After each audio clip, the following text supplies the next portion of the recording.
Good welcome everybody. Welcome. You may have noticed a slightly different change to the lineup featured in the thumbnail, and that's because Lux, the co-founder of StreamAlive, can't be with us today, and instead we have John jumping in as substitute. So I'm going to let John introduce himself in a minute. Lux has decided in his infinite wisdom to attend a distance learning event. And he should have realised that the clue was in the title, because he's having to drive 8 hours to get to the distance learning event. Distance learning, Lux. So he was at a distance. So that's where Lux is today. And so we have John instead. Do you want to introduce yourself, John, to the audience? I can do that, yeah. Lux is heading to the Buckeye State, Ohio for the distance learning conference, which is an oxymoron driving there. Anyway, I'm John Ittelson, retired professor from California State University, Monterey Bay. I think my biggest claim to fame, I think I was beta user 3 of Zoom back in 2012. Oh, wow. Wow. Beta user 3. That is a claim to fame. We should have put out a StreamAlive question there to ask, when do you think Zoom was launched? Because that would have fitted in nicely with the quiz feature, wouldn't it then? I'm not sure I'd have guessed that, actually. I don't know. Might even have they launched in 2013, but it was in 2012. They had some beta testers, and we were part of that group at the university. It was great fun. So, although Lux can't be with us, he's with us in spirit. Because he's clearly able to utilise his phone. Hopefully he's not driving and texting at the same time, although I do believe I read a report just at the weekend there that in some parts of America they've even got special placeholders for your laptop or your iPad to go onto your steering wheel, so that people can sit there and look at the steering wheel whilst driving. So, and I believe that's true as well. The product does exist. Somebody thought that was a good idea. But I guess when you've got 8 hours on the straight road in a straight line, it's slightly different from some of the country lanes that we have over in the UK. Whereas if you attempted to do anything like that, you'd be in the nearest ditch pretty quickly. So Lux is now pretending that he's parked. Whatever. So... Oh, you have to charge, of course. If you've got an electric car, I guess you have to charge up. I wonder how long that takes. Depends what car you've got, I guess. So we also have our regular hosts, myself, Martin from Edinburgh. We have Saeed in sunny Germany and Neil in ridiculously sunny Portugal, where they're boiling this week. We're talking of a heat wave. Neil, tell everybody what a heat wave is. Well, they're rumoured this week for temperatures to hit around 48 degrees Celsius, which is like 110, something like that, Fahrenheit. It's pretty hot. At least the humidity is around 50%, so I can't really complain. But I'll be staying indoors if it gets anywhere near that. It's only 32 right now, so it's not too bad.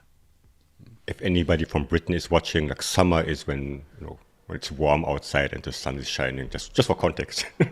Yeah, that's right. Yeah, when it's 16 degrees and the sun's outside, that's sunny, right? Something like that. Anyway. So here we are. Today we're just talking more about engagement, because Lux isn't with us to do product updates. We're just going to talk through how we use StreamAlive in general and where we use StreamAlive, because we all use it in different places, different platforms. And I think I'm going to kick off by just chatting for a little bit about LinkedIn and how we use StreamAlive on LinkedIn. So he says reordering his scenes slightly. So myself and Neil regularly go live on LinkedIn, and I have a separate show as well which is called Talk IT, and I'm normally bringing on 2 guests onto my show. So that's myself and 2 guests, and every now and again I'll go small and give the screen to the guests. But something that we've been doing recently is incorporating StreamAlive into all of our LinkedIn streams for a variety of reasons. So, of course, reason number one, we want to get our audience engaged and talking as soon as possible.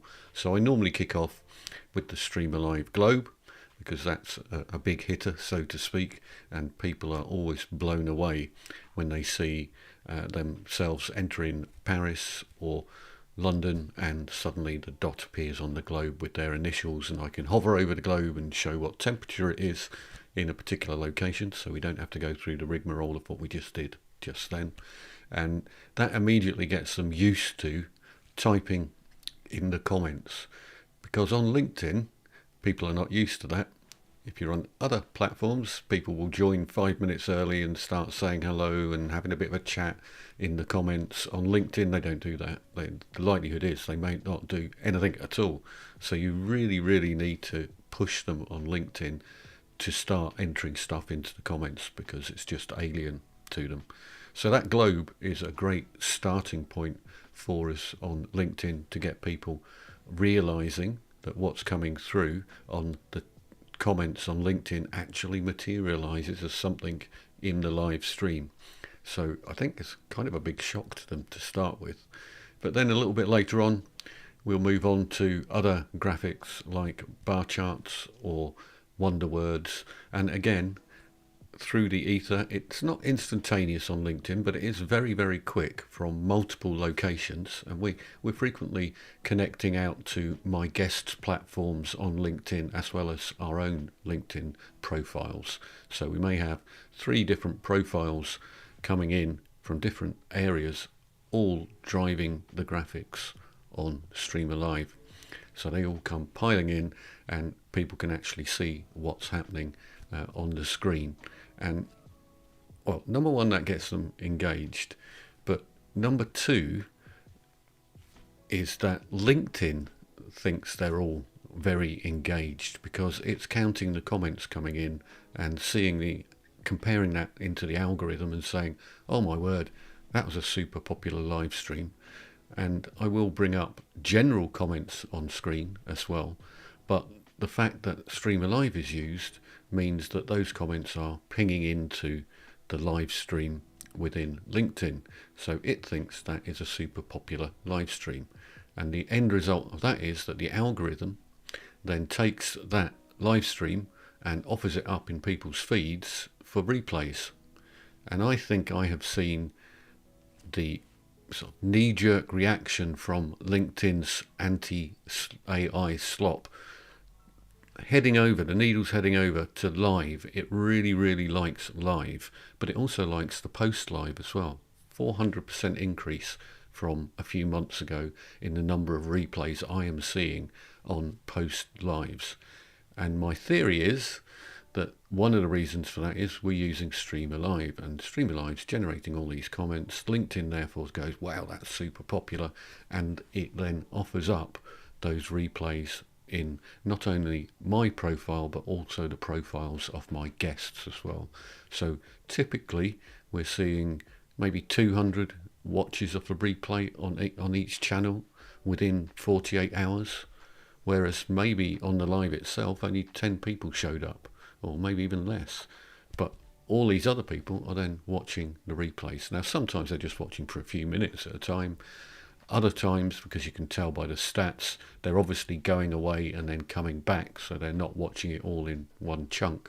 But the exposure is fantastic, and I think the popularity is being driven by what's happening there. I don't know if you've got any thoughts on that, Neil, being as you've been doing that with me, and I've been talking so long I need to go and press some comments buttons.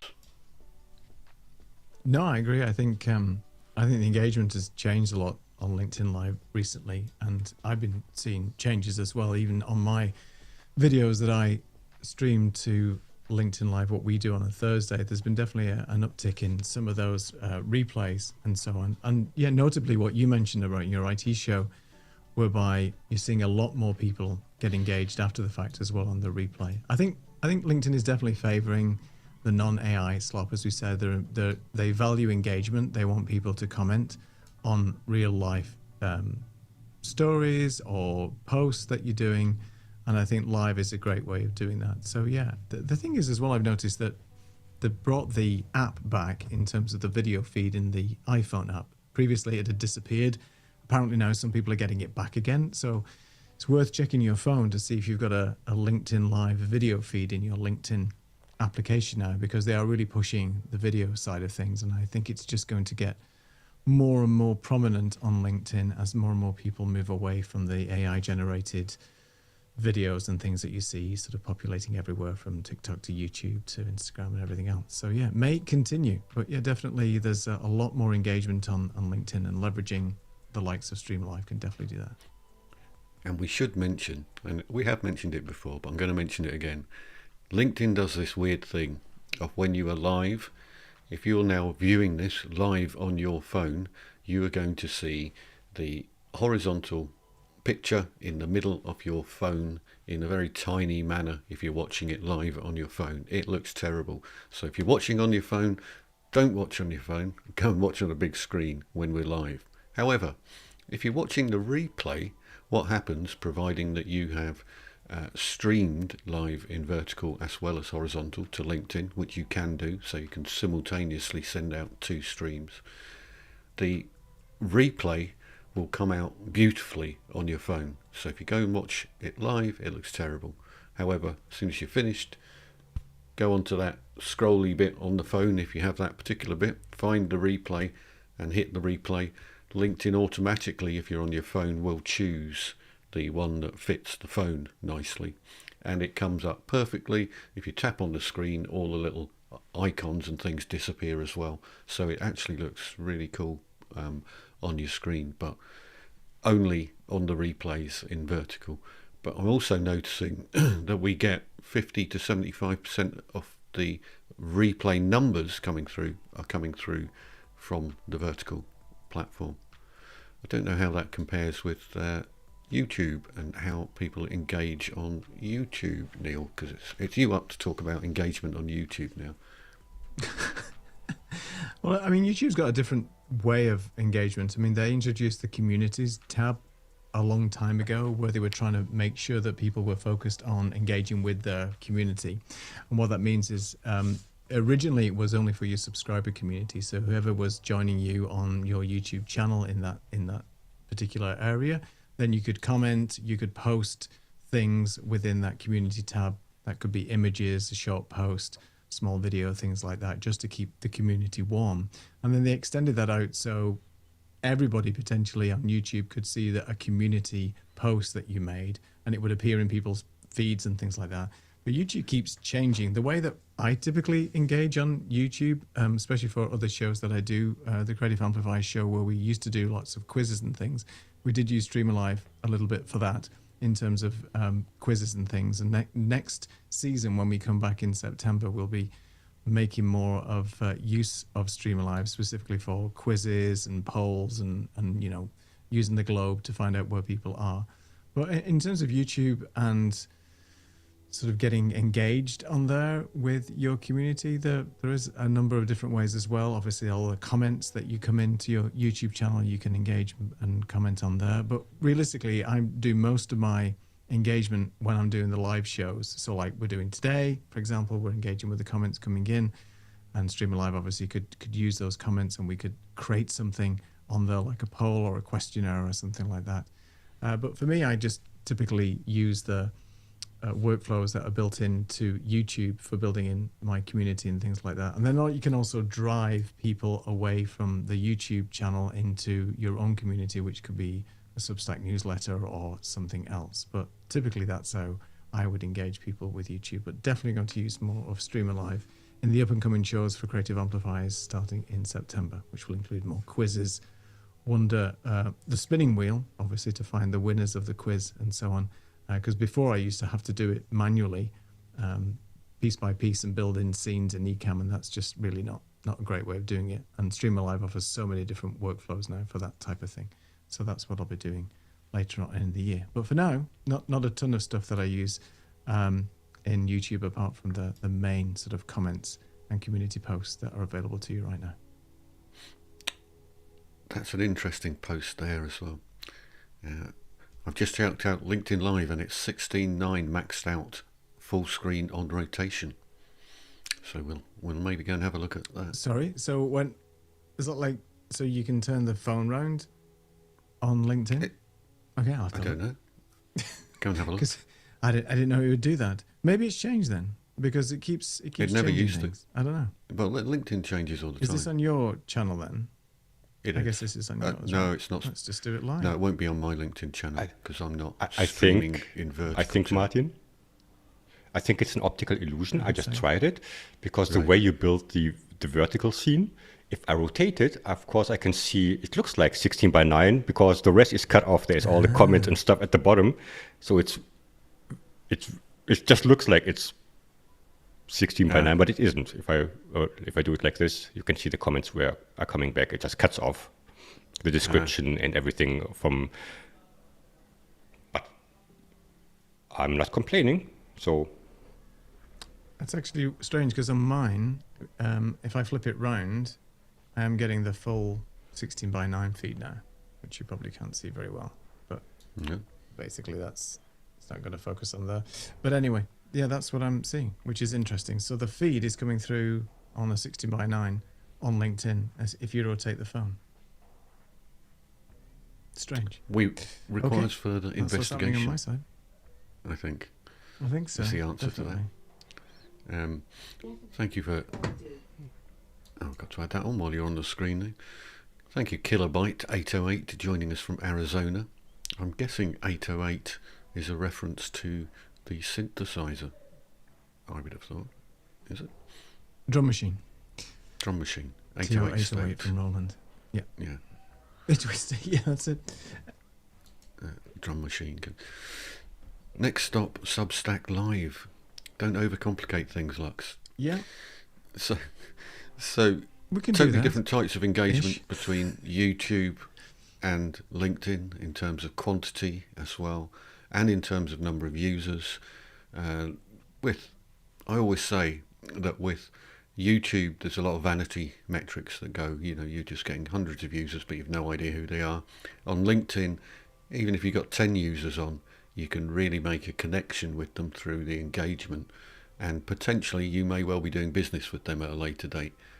You have 1,100 people view you on YouTube, you've no idea who they are, and the chances of you doing business is only one directional at best, because you can't find them. On LinkedIn, you know everything about them.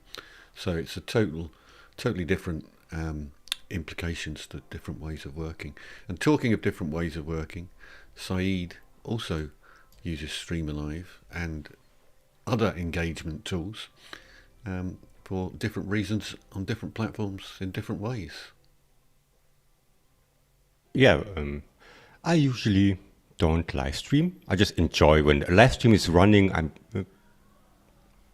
I will be joining like today or when Neil and Martin are setting up everything. Yeah, I will join and I will lean back if I only have to talk. But not a big live streamer anyhow. So usually my sessions are in Zoom. So most of them. So it's a close group with their cameras on, which makes a huge difference. Most of them, at least, have their cameras on, which makes a huge difference compared to all the live streaming. I know Lux is there. I know some names. I can imagine who they are, but you don't see them, which makes a huge difference in all the dynamics and all the energy you have in a room. So it's totally different, and also the fact that people can unmute themselves, so it's not only one directional. People can talk back if there's anything. It's not just waiting for a chat message to pop in. But anyhow, so I think what makes a huge difference regarding engagement in online meetings in general, if we take Zoom as an example, is to show up as little Zoomish as possible. And what I mean by this is the tools that you are already using in live streams. You can use all the same tools, or 99.9% of them, even in the Zoom meeting.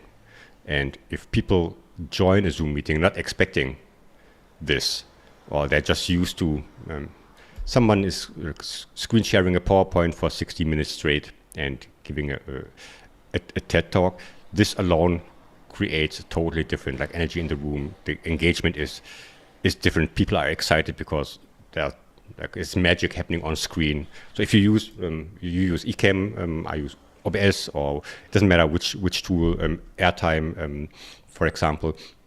If you use one of these tools without even having any like engagement tool attached, it already sets the tone. I think that people are more willingly like to be part of this, or to just be excited about it, or to just enjoy that it looks different and breaks this pattern of Zoom fatigue or meeting fatigue in general. And then if you of course add some tools to that, like StreamAlive or others out there, I think that's then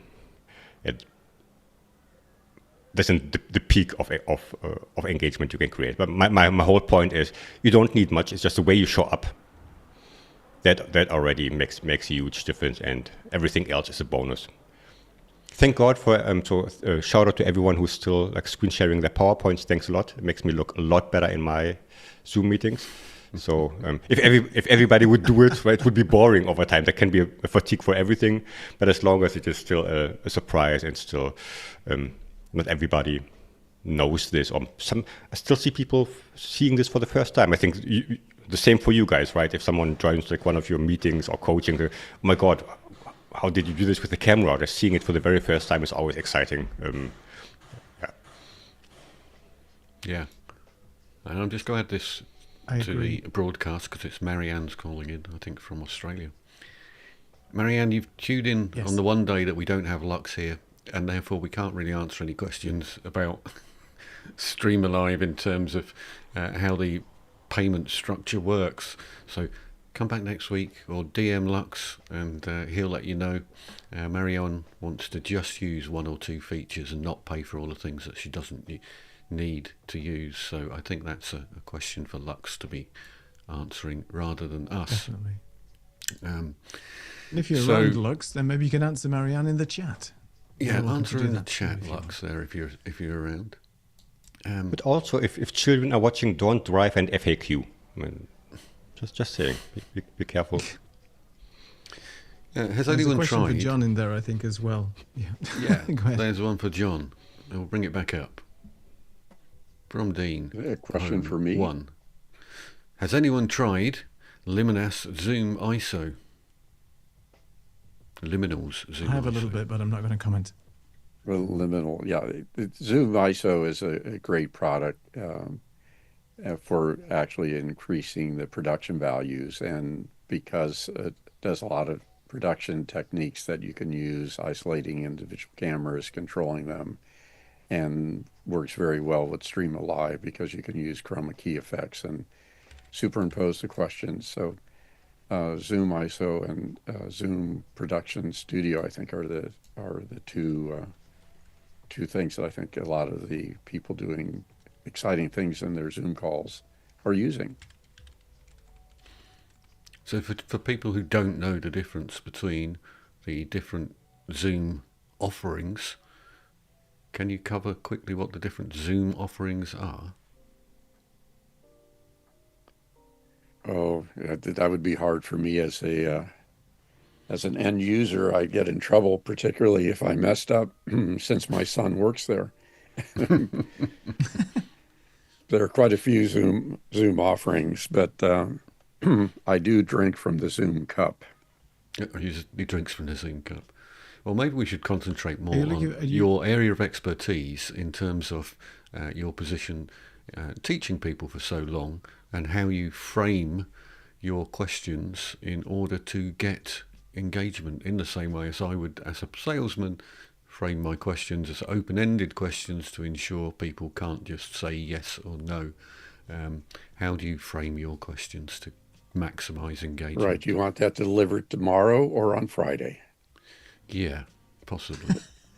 He says. So the way I approach this, first, I'm retired but failing retirement, so I'm mainly coaching other faculty members or the state parks, which I do work with, and I approach introducing the StreamAlive and using the Saddouk method or just questioning, totally independent of technology. And you just sort of mentioned it. Are you going to use an open-end question that could have free form, gather data, opinions?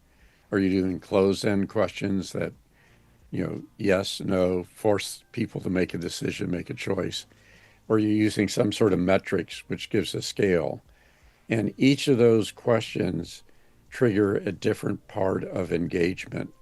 And so I look at how to focus on questions to reach the goal.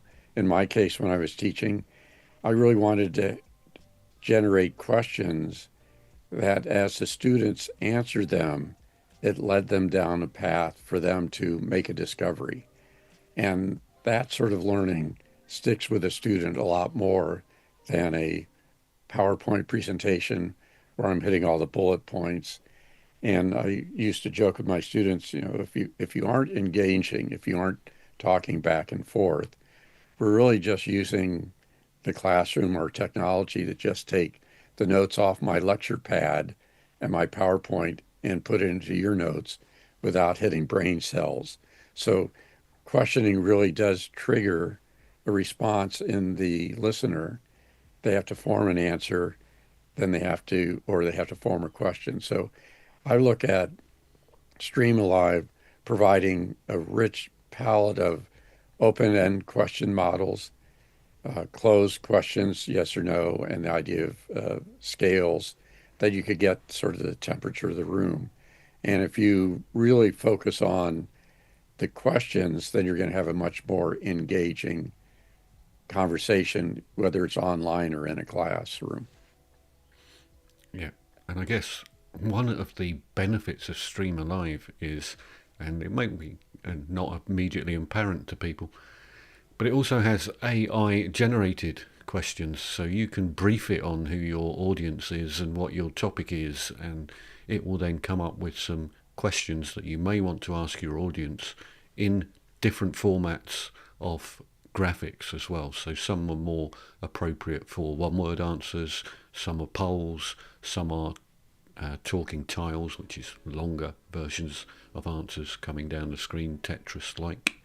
So StreamAlive will actually do that for you to some degree.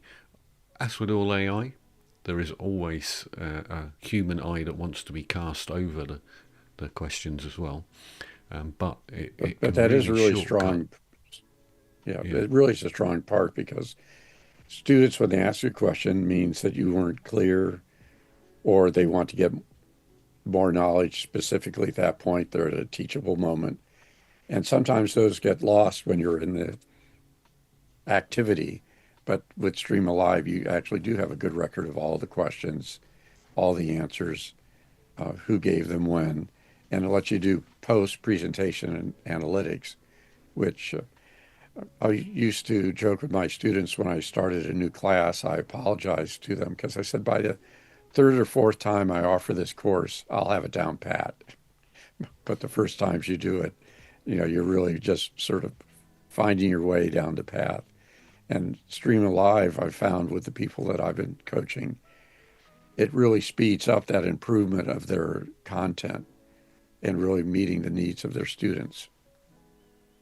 Yeah, I think that the post analytics are really strong. So if we were on something like this, and I'd seen a few comments going through, and I've seen a few coming through, which are more to do with streaming than they are to do with StreamAlive. So we can get back to those afterwards. But to make sure I don't forget them, StreamAlive will give me a report of all the questions, or all the things it thinks are questions, listed out for me immediately we finished this show.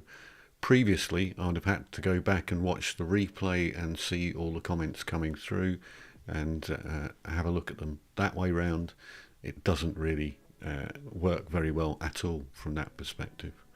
A couple of comments, interesting ones, have been coming in about LinkedIn from iPads and from phones and things like that. It definitely behaves differently on lives for some things and not for others. I've found, for instance, post live, I can't do any editing on my phone for the length of videos and things like that. And so it's all a bit all over the place with LinkedIn and changing all the time. But let's just get back to our main scene. But thank you very much for that, John. That's very useful. So I wanted to add, if I may, to yes, please. about asking questions. I mean, you can ask the most sophisticated and smart questions in the world, but it won't make a difference if you don't care about what the answer is. Right? So, hey, where are you joining from? And people are typing and sharing. Then, okay, next question: do you like coffee or tea? And then the next one is, I don't know, where are you on a scale? So it doesn't make any sense if you do nothing with the data. I mean, afterwards is one thing, but during the session, I mean, if you ask me 3 questions, then okay, it didn't make a difference if I participate in this or if I don't. I will stop. And the next step is then, okay, nobody cares about me. I will even like turn off my camera if it doesn't make a difference if I'm in the room or not. So just saying, yeah, asking the right question makes sense, but also what's the purpose of asking the questions? What will you do with the outcome or with the responses? The minimum is addressing them at least, or you're trying to get to a certain point or to a I know, it's a transition to the next topic or something like this. So use it for that. Otherwise, don't ask me questions you don't care about. So I like coffee. What now? I mean, it will not change the outcome of this meeting at all. It should be. You don't not want just to ask a engage the question that audience, you don't want engage with the answer audience, of. right? Yeah, that's the other extreme, right? So yeah, that would be for open questions probably. If you ask a question like openly and then someone actually has an opinion about that, okay, that could also, and not dangerous is an extreme word, but so, okay, then you have to deal with the answer or it can get awkward. So yeah. Well, the professor answer was, that's such a great question, and it's going to be fun for you to research that and report in the next class. That's funny that you mentioned this because I always, when I watch interviews or like in American TV or in talk shows, and it's always, oh, great question. Nobody ever said, what a stupid question. I'm sorry. You always say it's a great question. It doesn't matter what they ask. So yeah, even that it gets after a while, if every question is great that people ask you, and then, okay, no, it's getting kind of sarcastic or ironic. I know my questions are not that awesome. Reminds me of a lecture that I went to see once with Ranulph Fiennes. For those of you who don't know him, he's not an actor. He's a very famous explorer in the UK. And he said right at the beginning of the lecture, there are 2 questions, I'm going to answer them now. And one is, why do I do this? And the second is, how I go to the toilet in the North Pole. Because everybody asks me that at every flipping lecture I ever do. And lo and behold, somebody came in late, and then later on in the proceedings said, I just want to know why you do it. And I'm not joking. He went absolutely ballistic. And the guy is ex-special forces lunatic. He cut off his own fingers at one point because he'd got frostbite in them. So he went in the shed and cut his fingers off. This is how mad the guy is. So that person left very quickly after being abused. So yeah, be careful what you ask and what answers that you want. Interesting. Well, I think we do have an opportunity here because, Sad, you had a birthday yesterday, right? Your yesterday probably on the 20th. So yeah, probably. Well, you're the answer to the question, right? Oh yeah. I haven't thought of this. I turned 42, which is I forgot. It's the answer to the question of life, the universe, and everything, right? From Hitchhiker's Guide Through the Galaxy. So yeah, this will be my year. I don't have the answers. I am the answer. So there is that. There you go. You have the answer. Some good comments thinking actually as well. I think from the audience, especially missed opportunities potentially by companies not using StreamAlive. And Dean, I did post a link to StreamAlive. I know you're looking at it right now. There is a free trial. You can use StreamAlive and engage with your audience if you wanted to, or just try it out. You don't get a ton of people able to join in terms of participants and things, but there is a limit on that. But at least it gives you the full functionality of what StreamAlive is all about, and you can certainly test it. And as you know, we're using it in Ecamm, so there's different ways of sharing that as well. It's got many integrations now, so if you need any advice, you can come and ping us here or ask StreamAlive in the comments of the video. Well, and I really like the website because they let you do a simulation So I actually Yeah. have some of the faculty members I work with. They're not there to buy it; they've already got it, but they'll go through, and it generates with AI, essentially as if there were real human beings there. So lets them run through their whole presentation before they have to do it in front of a live audience. Yeah. That is a great feature, that, yeah, and a great tip from practical use case perspective. So today, I think we're only going to be running for half an hour because Lux wasn't around, and we just thought we'll fill in. But we will be back next week with another different lineup, because I won't be there next week. So somebody else will be pressing the buttons. Neil. So That'll be me. I'll be pressing. I'll be sending the profile. Don't worry. I just want to ask. Thank you. I want to ask John a quick question. Has anybody tried using StreamAlive as a test with the office hours Zoom test meeting, where you can join a test Zoom meeting with fake AI people? I guess you could do, because you could just join it as a standard Zoom call, engage StreamAlive. Yes, the AI respondents won't be saying much, but I was just thinking that would be another way of testing it and bringing the comments in and playing around with it. So you're mentioning office hours, and office hours is a 724 group of people, and they have breakout rooms. And I've actually done that in one of the breakout rooms, because the whole concept is a little hard for people to get a hold of. Just like he had said, most everyone's used to, here's the PowerPoint, here's my little circle. And if there's a question in your presentation, it might be a rhetorical question where you really don't expect an answer. So you really do need to see it in action. And there aren't that many places to be able to do it with a group of people. So having, we have a office hours stream where there's 8 people speaking, and people can practice switching. So you need to do something to be able to practice this. And it's one of those things where, as I said, when I started a new class, basically I was practicing on that class, because it's really hard to, play tennis when there's nobody on the opposite side of the court. Yeah, a bit difficult to practice tennis on your own from that perspective, isn't it? But I think it's called my squash. students, so I have to say, the students finally asked me to come up with a hand sign, which was, when I asked a question, was it a rhetorical question that I didn't expect an answer, or was it one that I really expected an answer to?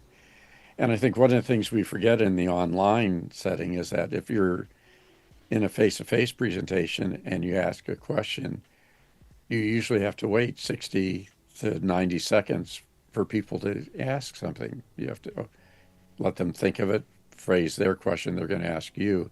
So there's a pace with all these things. And I think we've found out that it really takes longer time for you to actually use the engagement with questioning online. I think last week when you had your show, we were talking about what was the latency between when the question appears and when the answer is. So the timing of doing this online, particularly when you're streaming to different locations, which have anywhere from 20 seconds to 2 minutes before everyone's going to see it, does make it a much more complex process.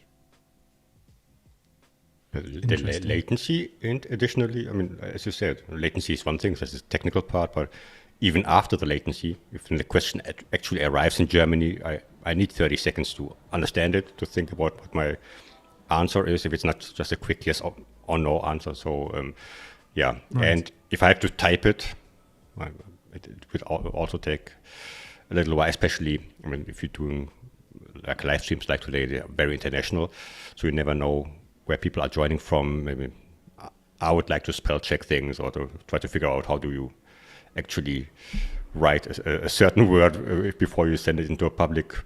Nobody knows how to write schedule.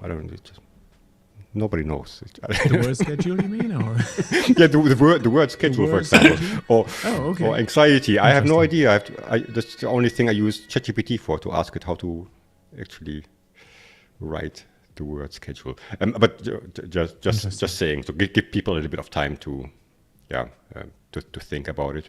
But it's such a fast-paced time we live in. I mean, if there's 3 seconds silence somewhere, at least for me, like I cannot stand silence. If I ask a question, oh my God, already 3 seconds, nobody's answering. Oh my God, what went wrong? Right. They don't like me. Yeah, exactly. Why does everybody hate me? Well, we don't hate you, Saeed. We're inviting you back next week.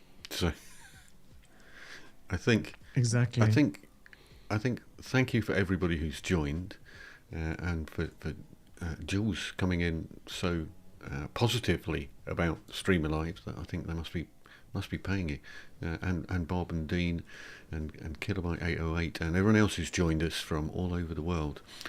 Great to have you along. Come back, same place, same time next week. I won't be here, but everybody else will be here. So with that, it's cheerio from Edinburgh. Bye from Portugal. See you soon.